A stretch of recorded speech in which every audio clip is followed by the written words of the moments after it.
बूढ़े बंदर की सीख। बहुत समय पहले की बात है। किसी घने जंगल में बंदरों का एक झुंड रहा करता था। उनका पूरा झुंड एक साथ जाते और साथ में ही खाते और साथ ही वापस लौटकर आते थे।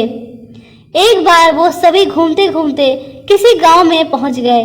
वहां बहुत लोग, गायें और कुछ बकरियां रहते थे। उन्हें वह गांव बहुत अच्छा लगा। उसके खाने पीने और रहने की सारी सुविधाएं उस गांव में मौजूद थीं। सभी बंदर उसी गांव में रहने लगे। अब उन्हें भोजन के लिए कहीं जाना भी नहीं पड़ता था। सभी बिना किसी मेहनत के भरपेट भोजन करते और वहीं आराम से सो जाते। वे सब उस गांव में ही अपना जीवन जीने लगे। उसी झुंड में एक बूढ़ा बंदर भी रहता था। वह बूढ़ा बंदर यह सब देखकर बहुत परेशान रहता था। उसे अपने साथियों की आलस भरी दशा देखकर चिंता होने लगी। वो सभी बंदरों को कई बार चेतावनी भी देता कि मित्रों, हमें फिर से भोजन के लिए जाना चाहिए ताकि हम अपना छलांग लगाने की कला और भी मजबूत बनाए रख सके।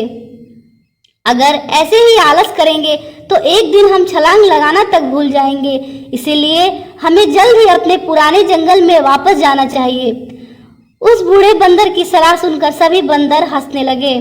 वह उसका मजाक बनाने लगे। उन्होंने कहा कि बूढ़ा होने की वजह से इनका दिमाग खराब हो गया है, इसीलिए यह हमें यह आरामदायक जीवन छोड़कर जाने की सलाह दे रहे हैं। यह कहकर बंदरों के झुंड ने उस गांव से जाने से मना कर दिया। इसके बाद वह बूढ़ा बंदर अकेले ही वापस जंगल में लौट गया।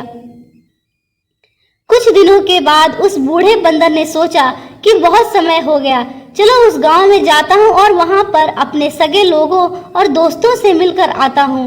वह बूढ़ा बंदर जैसे ही उस गांव में पहुंचा तो वहां की हालत देखकर वह हैरान रह गया।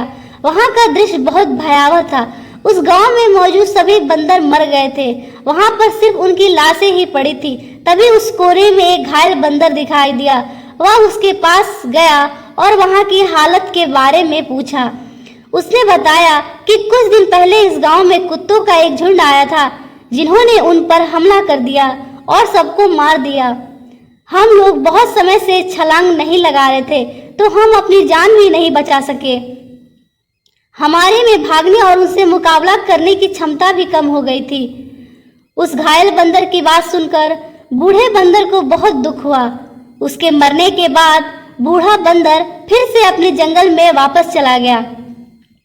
दोस्तों, इस कहानी से हमें यह सीख मिलती है कि हमें आलस और आराम के चक्कर में आकर अपनी कला और कौशल को नहीं छोड़ना चाहिए। अपना कर्तव्य करते हुए जीवन में आगे बढ़ना चाहिए। उम्मीद करती हूँ आपको हमारी कहानी पसंद आई होगी। अगर आपको हमारी कहानी अच्छी लगे तो प्लीज हमारे चैनल को लाइक करें, शेयर करें और